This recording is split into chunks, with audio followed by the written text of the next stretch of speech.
फवाद चौधरी का नाम लिए बगैर आया कि जी अगर ये पहले पढ़ा जाता तो असम्बली बच जाती। तो आपका इस पर क्या रद्द अमल है, क्या क्यों उन्होंने अपने दौरे हुकूमत में फवाद चौधरी को क्यों नहीं पकड़ा?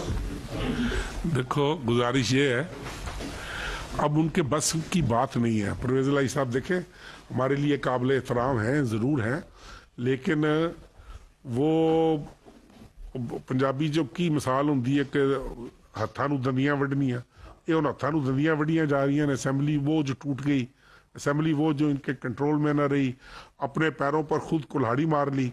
ये पहला सियासतदान विजनरी लीडर देखा है हमने ज़िंदगी पूरी में जो अपनी 2 हुकूमतें खुद तोड़कर घर बैठा हुआ है और अब रो रहा है कि जनाब ये काम भी इस तरह हो गया, ये काम भी इस तरह हो गया, ये काम भी इस तरह हो गया।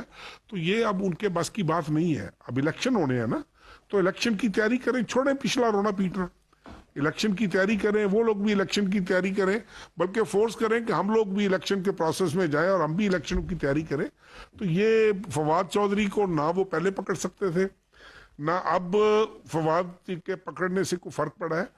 और वो जितना एक सीरियस एलिमेंट फवाद चौधरी है, वो भी आपको भी पता है, हमको भी पता है कि कितना एक संजीदा एलिमेंट वो खुद है।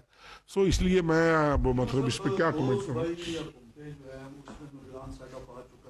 कौमी असम्बली में बहुत सारे यानी MLA जो है उनके इस्तीफे कन्फर्म किए जा चुके हैं।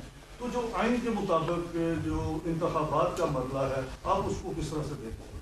पहली बात तो यह है जी कि 2 असम्बलियाँ तहलील हो चुकी हैं, इसमें कोई शक नहीं है।